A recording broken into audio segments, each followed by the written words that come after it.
Welcome back to the channel friends. UAE में या in general gulf countries के अंदर जब लोग आते हैं बड़ी यंग एज के अंदर स्टार्ट करते हैं अपना करियर या अपना बिजनेस या whatever they are thinking about, अपनी लाइफ बिल्ड करते हैं ड्यूरिंग दिस टाइम। क्योंकि इनके पास डिस्पोजेबल इनकम बहुत ज़्यादा होती है तो उसके अंदर डिफरेंट जगहों पर इन्वेस्ट कर रहे होते हैं लोग। लेकिन होता यह है कि जब आप अपने एक स्पेसिफिक टाइम फ्रेम में होते हैं, माइंड सेट के अंदर होते हैं, अपनी एक लाइफ के अंदर एक सेटल्ड होते हैं, उस टाइम पर आप अपने फ्यूचर को 10 साल आगे को, 15 साल आगे को, 20 साल आगे को नहीं देख पाते। इसीलिए मैं जब अपनी लाइफ स्टोरीज यहाँ पर इस चैनल के ऊपर जब शेयर कर रहा होता हूँ या लोगों की जो Q&As की वीडियोस होती हैं मैं उनके बारे में बात करता हूँ तो एक डिफरेंट किस्म का पर्सपेक्टिव मिलता है। आज की वीडियो भी इसी तरह की एक पर्सपेक्टिव को मैं लेकर आ रहा हूँ क्योंकि बहुत सारे वेल टू डू लोग जो कि एक्सपर्ट्स होते हैं, बहुत अच्छे पैसे बना रहे होते हैं, लेकिन वो बियॉन्ड सर्टेन थिंग्स नहीं देख पाते। बहुत सारे लोग बहुत सारे लोग देख भी पाते हैं, लेकिन बहुत सारे लोग ऐसे होते हैं जो नहीं देख पाते। सो आज की वीडियो स्पेसिफिकली एक इसी तरह के इंडियन एक्सपर्ट की स्टोरी है जिसके अंदर उन्होंने अपनी जो सिचुएशन है वो बताई है और उसके अंदर थोड़ा सा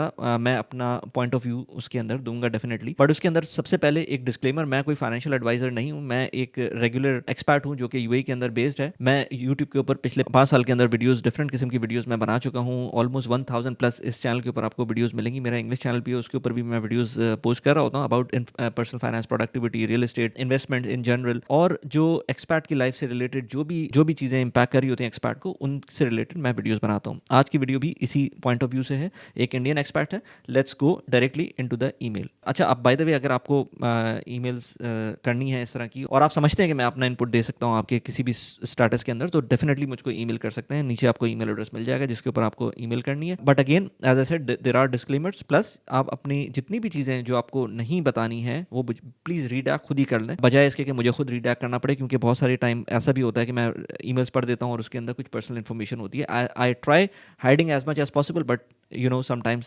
it happens. So email कुछ इस तरह से है कि hi Wali Khan, I've been following your YouTube channel for a while and genuinely appreciate the practical and thoughtful advice you share. Your videos on real estate have been particularly helpful and I would love your guidance on our financial situation and future planning.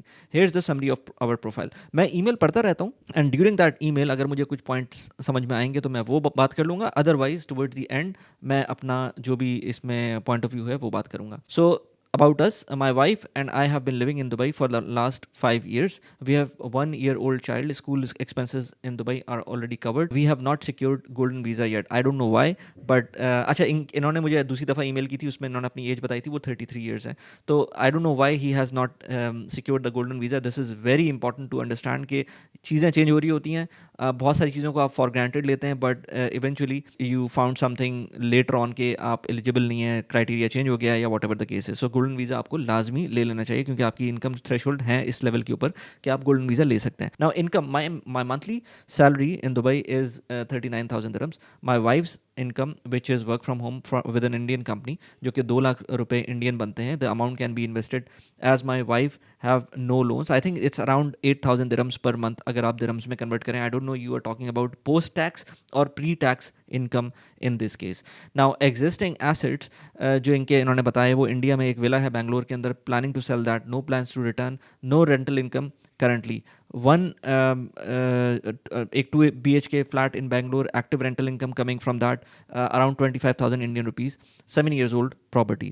1 BHK apartment in a township, expected rental of 30,000 dirhams per 30,000 Indian rupees per month starting next month. ये नई property है. Land purchase available है इनके पास in different towns, combined current value of 1.5 crore Indian rupees. Farmland जो है इनके पास currently manage by parents, will require my involvement in future. Stocks India के अंदर तकरीबन 15 लाख रुपए के, और गोल्ड इन्वेस्टमेंट ऑन गोइंग जो चल रही है।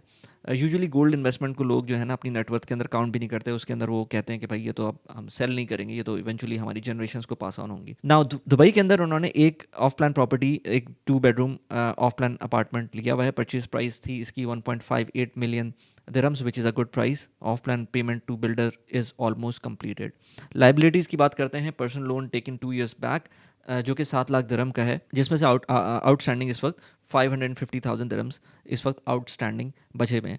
No other loans in India, no financial obligations towards parents, they are retired and financially self sufficient, अल्हम्दुलिल्लाह। Now immediate financial decisions for the next 3 to 4 months that he's looking for is the off-plan property in Dubai is nearing completion and I need to apply for mortgage as soon as possible.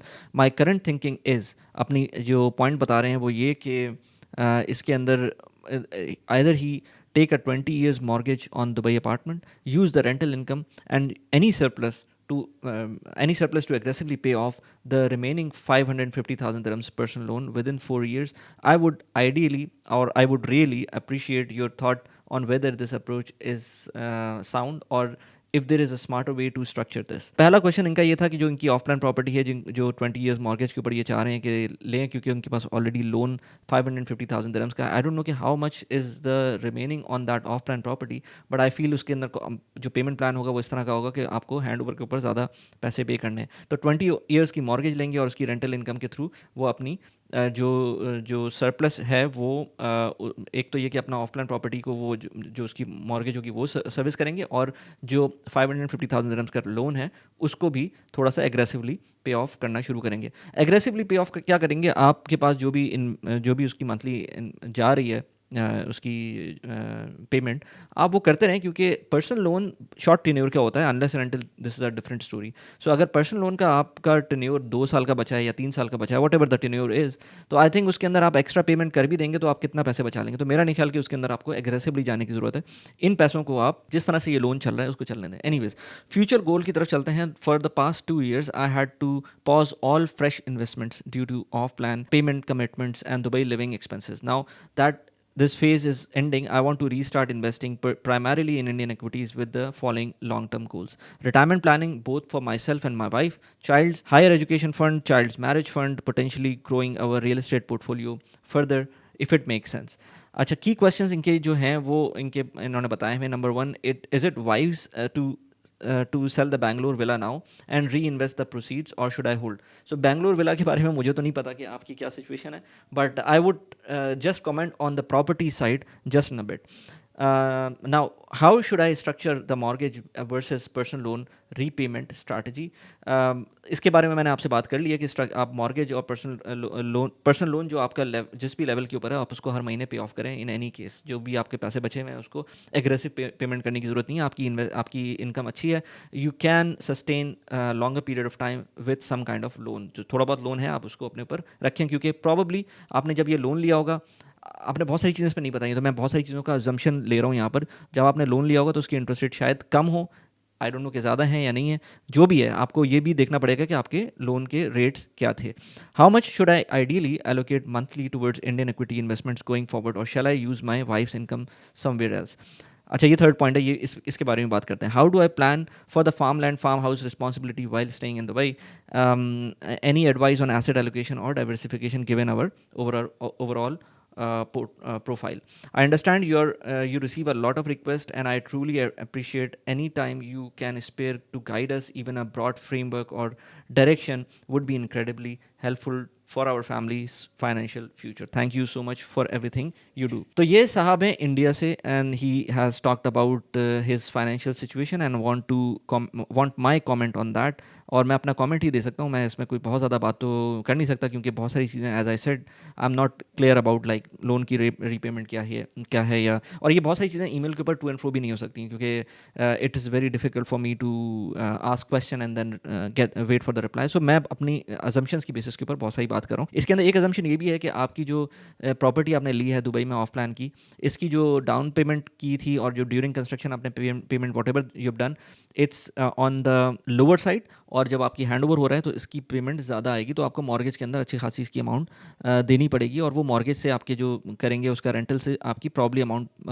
उसकी पूरी हो जाएगी, cash flow positive होंगे और थोड़े बहुत पैसे आपके बच रहे होंगे। यू कैन री इन्वेस्ट दैट मनी एल्सवेयर। आपको पर्सनल लोन को पे ऑफ करने की इस वक्त एज सच ज़रूरत नहीं है, अनलेस एंड अनटिल आपका पर्सनल लोन बहुत लंबे टेन्योर के ऊपर हो और उसके अंदर आपके ज़्यादा पैसे ज़्यादा इंटरेस्ट के ऊपर हो, और आपको लग रहा है कि अगर आप एक्स्ट्रा पैसे पे करते हैं तो आप प्रिंसिपल के ऊपर बहुत ज़्यादा इंपैक्ट कर रहे होते हैं। बहुत ज़्यादा इंपैक्ट नहीं हो रहा तो you don't have to worry about that. जितना आप लोन की इंस्टॉलमेंट है उस पर पे करते रहें। Is it wise to sell Bangalore villa now and reinvest the proceeds, or should I hold? अब बैंगलोर विला के बारे में मुझे तो नहीं पता, लेकिन एक चीज़ मैं बता सकता हूँ कि properties back home becomes nuisance. और मैं पाकिस्तान के एक्सपीरियंस से बात कर रहा हूँ, क्योंकि मैंने ये देखा है कि जितनी आपकी ज़्यादा प्रॉपर्टीज़ होंगी, जितना कॉम्प्लिकेट आपने किया होगा अपने सिस्टम को, उतना ही ज़्यादा आपको स्ट्रेस होगी। और फिर दूसरी बात ये कि जब आपकी प्रॉपर्टीज़ होती हैं वहाँ पर बैक होम, उनको लिक्विडेट करना मुश्किल होता है, उनके पैसे फॉर एनी रीज़न वापस लाना हो आपको, वो मुश्किल होता है। As I said in the beginning, आप नहीं पता, अभी आप 33 ईयर्स के हैं, आपको नहीं पता कि where is the life going to turn later on in this world. आप हो सकता है दुबई में रहना चाहें थ्रू आउट, या आप कहीं और माइग्रेट करना चाहते हो, या वापस इंडिया ना जाना चाहते हो।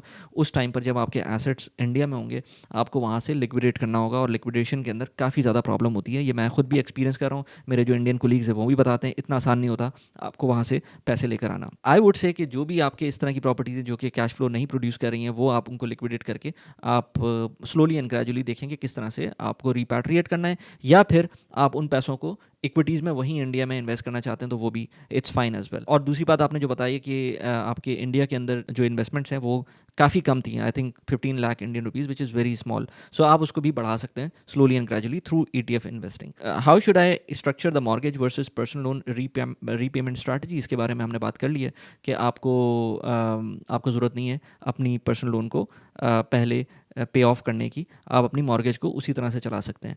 How much should I ideally allocate monthly towards Indian equities investment going forward, or shall we use my wife's income somewhere else. अच्छा, अब जैसे मैंने कहा कि पाकिस्तान के अंदर रोशन डिजिटल अकाउंट है, पाकिस्तान के अंदर आप जब भी पैसे भेजते हैं उस अकाउंट के थ्रू उनको बहुत आराम से रिपैट्रिएट कर सकते हैं, बहुत ही ईजिली। चाहे आप प्रॉपर्टीज़ में इन्वेस्ट कर रहे हो, चाहे आप लेट्स से स्टॉक्स में इन्वेस्ट कर रहे हो, चाहे आप फिक्स इनकम के अंदर इन्वेस्ट कर रहे हो, आप पाकिस्तान के अंदर जो भी पैसे भेजें, आप एज एन एक्सपर्ट उनको रिपैट्रिएट बहुत आराम से कर लेते हैं। इंडिया का I don't know if there is a way that you can invest in Indian equities, और वहाँ पर आप इन्वेस्ट करने के बाद उनको रिपैट्रिएट बहुत ईजिली कर सकें। मैंने सुना है कि इतना ईजिली फिर भी नहीं होता जितना पाकिस्तान के अंदर होता है। पाकिस्तान के अंदर तो जितना आपने पैसे भेजें उतने ही पैसे आपको वापस आराम से मिल जाते हैं, और जो भी प्रॉफिट होता है वो भी आप रिपैट्रिएट कर लेते हैं। अगर ऐसा है तो फिर आप इंडिया में की इक्विटीज़ में यहाँ से UAE से बैठकर, अगर आपको समझ में आता है तो आप इन्वेस्ट कर सकते हैं। अदरवाइज जो आपकी वाइफ की इनकम वहाँ पर ऑलमोस्ट 8,000 दिरहम्स आ रही है, आई वुड डेफिनेटली सजेस्ट कि आप सिर्फ और सिर्फ उसी को इन्वेस्ट करें, अगर आप उसको रिपैट्रिएट नहीं कर सकते। उससे ज़्यादा की अमाउंट ना करें इन्वेस्ट किसी भी और चीज़ के अंदर इंडिया में। जो आपके एसेट्स इंडिया के अंदर हैं आप उन्हीं को रोटेट करें, एंड अपनी जो इनकम जो आपके पास दिरहम्स में आ रही है, जो यहाँ पर आ रही है, उसको आप UAE में या UAE से लेट्स से चाहे प्रॉपर्टीज़ हो जाएं, चाहे आपके US के स्टॉक्स हो जाएं, चाहे UAE के स्टॉक्स हो जाएं, आप उनके अंदर आप इन्वेस्ट कर सकते हैं। US के स्टॉक्स के अंदर सबसे बेस्ट प्लेटफॉर्म सर्वा का है। सर्वा के अंदर मैं खुद इन्वेस्ट करता हूँ, या फिर इंटरैक्टिव ब्रोकर के अंदर आप डाल सकते हैं। अगर आपकी बड़ी अमाउंट बन रही है तो ज़्यादा बड़ी अमाउंट इंटरैक्टिव ब्रोकर के थ्रू आप इन्वेस्ट कर सकते हैं। बट अगर यू आर स्टार्टिंग, बिकॉज आपने कहीं भी आपने ये नहीं लिखा कि आप US के स्टॉक्स में इन्वेस्ट कर रहे हैं, सो अगर आप नहीं कर रहे हैं तो आप your starting point should be सर्वा। सर्वा के अंदर आप टू स्टार्ट विद $500 to $1,000 से आप स्टार्ट कर सकते हैं अपनी इन्वेस्टमेंट करना। You can get up to 3,000 dirhams of referral bonus अगर आप मेरे लिंक को यूज़ करते हैं, which is given in the description of this video. So allocation की बात करें तो एलोकेशन के अंदर एज आई सेड आपकी वाइफ के पैसे इंडियन एक्विटीज़ में जा सकते हैं अगर वो रिपैट्रिएट नहीं हो सकते हैं। मेरे ख्याल से रियल एस्टेट को का इंडियन एक्सपोजर कम से कम रखें जितना है, या तो आप उसी को कंटिन्यू करें और उसके अंदर as much as possible cash flow positive करने की कोशिश करें, या फिर स्लोली एंड ग्रेजुअली उसको डिस्पोज ऑफ करने की कोशिश करें, और उसके बाद वो पैसे या तो एक्विटीज़ में रखें या फिर UAE की प्रॉपर्टीज़ के अंदर या ग्लोबल एक्विटीज़ के अंदर आप उन पैसों को डाल सकते हैं। So this is the ideal way going forward. लेकिन फिर भी बहुत सारे लोग होते हैं उनको इंडिया में या पाकिस्तान के अंदर प्रॉपर्टीज़ ही समझ में आती है, बट आपके पास तो सारा मॉडल मौजूद है। आपके पास इंडियन एक्विटीज़ का भी एक्सपोजर है, आपके पास UAE की प्रॉपर्टीज़ का भी एक्सपोजर है, आपके पास US के स्टॉक्स का भी एक्सपोजर है, क्योंकि बहुत सारे एक्सपर्ट्स जो आ रहे हैं यहाँ पर उनके पास ये ऑप्शन मिल गया है। जैसे पाकिस्तान के अंदर तो हमारे पास ऑप्शन ही नहीं होता कि हम पाकिस्तान के अलावा कहीं और इन्वेस्ट कर सकें because of the capital controls. India में रहते हुए आपके पास फिर भी थोड़ा बहुत ऑप्शन होता है कि आप इंडियन मार्केट के बियॉन्ड भी इन्वेस्ट कर सकते हैं, but that comes at a cost of tax. लेकिन यहाँ पर रहते हुए विदाउट एनी टैक्स आप US के स्टॉक्स में इन्वेस्ट कर सकते हैं। So why are you not having some kind of exposure there? फिर कहते हैं कि how do I plan for farmland farm house responsibility while staying in Dubai. इसका मैं बिल्कुल भी आंसर नहीं दे सकता, क्योंकि it's very difficult to handle properties और land while you are living in outside, let's say, your home country, unless and until you have reliable people back home, जो कि हो भी सकता है और नहीं भी हो सकता. So it I can not answer that. Any advice on asset allocation or diversification given our overall profile? तो ये मैंने बात कर ली है आपसे. तो क्वेश्चंस जो आपके थे वो ऑलमोस्ट ये सारे एड्रेस हो चुके हैं, और इस दफ़ा Q&A की वीडियो ज़्यादा बड़ी नहीं गई. मैं सोचता हूँ कि अच्छी खासी बड़ी चली जाती है, ये ज़्यादा बड़ी नहीं गई. एंड कुछ पॉइंट्स मेरी तरफ से थे, जैसे मैंने कहा कि मुझे नहीं पता कि आप, ये डिस्क्लेमर ले लें इनको, मुझे नहीं पता कि आप कितने अरसे से दुबई के अंदर हैं. So you should have the golden visa now before things change. So make sure कि गोल्डन वीज़ा आप लाजमी लें. सैलरी आपकी जो है ना तकरीबन 50,000 दिरहम बनती है. आई डोंट नो आपके किस तरह के एक्सपेंस हैं. With one kid your maximum expense should go to let's say 20,000 dirhams per month, because you haven't mention कि आपके कितने एक्सपेंस हो रहे हैं इस यहाँ पर रहते हुए. बट 20,000 दिरहम, 23,000 दिरहम्स, इससे ज़्यादा नहीं होना चाहिए. आपकी सैलरी, आपकी वाइफ की सैलरी मिलाकर अराउंड 45 to 50,000 दिरहम्स के ब्रैकेट में आ रही है. शायद आपके बेनिफिट्स और एड अप हो जाएं तो उसके बाद फर्दर आगे चली जाए. So it is a good take home for a couple with only one child. Rental property specifically if you are not living, अच्छा मैंने कुछ पॉइंट नोट किए थे उसके अंदर, वही बात की थी कि जो रेंटल प्रॉपर्टी है आपकी इंडिया में भी है और यहाँ पर अब बन गई है, तो आपके पास कैश फ्लो पॉजिटिव आ गया, तो आपकी इनकम जो है वो और ज़्यादा बढ़ रही है. स्लोली एंड ग्रेजुअली आप इसको कंपाउंडिंग की तरफ लेके जा रहे हैं. बट क्योंकि ये रेंटल सिर्फ प्रॉपर्टी के थ्रू इनकम आ रही है, आपको अपना एक्सपोजर एक्विटीज़ के अंदर भी बढ़ाना है. Very important point I want to make here is, जो भी लोग यहाँ पर इन्वेस्टमेंट्स कर रहे होते हैं, टू स्टार्ट विद उनको नहीं पता होता उनको आगे क्या करना है, और आपको भी शायद नहीं पता कि आगे आपको क्या करना है. और इट्स वेरी नॉर्मल, लोगों को नहीं पता होता कि लाइफ किस तरह से उनको लेके जाती है. सो इसीलिए मैं ये कह रहा हूँ आपको कि अपने जो फंड्स हैं उनको लिक्विड रखें. लाइक दुबई के अंदर हो सकता है करेक्शन आ जाए जिसकी वजह से आप अपने फंड्स को लिक्विडेट ना कर सकें, बट कैपिटल कंट्रोल तो नहीं होगा ना. आज आप सेल करना चाहें, कम प्राइस में सेल करना चाहें, आप सेल करके अपने पैसों को कहीं भी लेके जा सकते हैं. बट इंडिया के अंदर अगर प्राइसेस बढ़ भी जाएंगी, उस पर कैपिटल कंट्रोल है, उसको वहाँ से पैसे लेकर आना एक हेसल है. सो आपको अपने एक्सपोजर को उस लेवल पे रखना चाहिए कि अगर आपको कभी लिक्विडेट करना पड़े चीज़ों को, तो आप किस तरह से उनको रिपैट्रिएट करेंगे. That is much more important than just seeing what kind of return you are making. And then India के अंदर आप इन्वेस्ट करने में एक और मसला ये भी है कि Indian rupee, like Pakistani rupee, of Pakistani rupee ज़्यादा डेप्रिशिएट हुआ है, बट इंडियन रुपी भी प्रोन टू डेप्रिसिएशन है. तो वहाँ पर एक और मसला आपको नजर आएगा. Your assets might increase in Indian rupees, but once you convert them, और वो जो फैक्टर लगेगा परसेंटेज, लेट्स से आपको लगेगी जो डिवैल्यूएशन लगेगी, और फिर जब रिपैट्रिएशन के अंदर कोई टैक्स लग रहा होगा, what ever the case is, उसके अंदर वो अमाउंट वैसे ही कम होना शुरू हो जाएगी और हेसल अलग होगा. हो सकता है आपको जाना पड़े, अगेन प्रॉपर्टीज़ के केस के अंदर आपको जाना पड़ता है. अभी मैंने अपनी प्रॉपर्टीज़ पाकिस्तान में सेल की है, इतनी मोटी फाइल थी, एक 1.2 करोड़ के फ्लैट की इतनी मोटी फाइल, और उसके अंदर से भी कुछ पेपर्स मिसिंग थी जिसकी वजह से मुझको थोड़ी सी पेनल्टी पे करनी, थोड़ी सी क्या अच्छी खासी पेनल्टी पे करनी पड़ गई थी. फिर टैक्स लॉस चेंज हो गए थे जिसकी वजह से मुझे और मसले हो गए थे. सो दुबई इस मामले में बहुत ज़बरदस्त है. And you have gone through this one specific property. Why don't you increase your exposure in Dubai? Why don't you increase your exposure in US stocks? Why don't you increase your exposure in Indian equities while being an expat? क्योंकि मैंने ये देखा है कि पाकिस्तान के अंदर अगर आपको पाकिस्तानी स्टॉक्स में इन्वेस्ट करना है, तो पाकिस्तान के अंदर रहते हुए स्टॉक्स में इन्वेस्ट करना is completely different than Pakistan से बाहर रहते हुए पाकिस्तान के स्टॉक्स में थ्रू डिफरेंट चैनल्स इन्वेस्ट करना, क्योंकि उसमें फिर आपको रिपैट्रिएशन का फ़ायदा मिलता है. So all these things should be in your mind while you are thinking about investing and planning for your retirement and long term wherever you want to stay in. There are many other options as well, like stake हो गया, smart crowd हो गया, जिसके through आप short term के अंदर और long term के अंदर प्रॉपर्टीज़ के अंदर भी इन्वेस्ट कर सकते हैं. और इसके अलावा और बिजनेस ऑप्शंस भी हैं. Like I do videos about cloud kitchen के अंदर with 300,000 dirhams you can start investing. So there are many avenues tax free while you are living in Dubai with this kind of salary. ये आपको सिर्फ और सिर्फ ऊपर लेके जाएगा. बट अगर आप गलत डिसीजंस लेते हैं फॉर योर इन्वेस्टमेंट्स, तो आप कहीं भी जा सकते हैं. So make sure not to fall into rhetorics or not to fall into what your gut feeling is, but आप थोड़ा सा अपने पास्ट ट्रेंड्स को देखें, एक्सपीरियंसेस को देखें, जो लोग इन्वेस्टमेंट्स करते हैं उनके साथ बात करें. Make sure always keep a long term trend. जितनी भी इन्वेस्टमेंट यहाँ पर मैंने बात की है, या जो एप्लीकेशंस हैं जिनकी बात की है, सर्वा हो गया, बराका हो गया, स्टेक हो गया, स्मार्ट क्राउड हो गया, इन सब के रेफरल लिंक्स आपको डिस्क्रिप्शन में मिल जाएंगे. मैंने कार्ड्स में भी जितनी भी ये एप्लीकेशंस हैं इनकी मैंने वीडियोज़ के लिंक लगा दिए हैं, उनको भी आप जाके देख सकते हैं.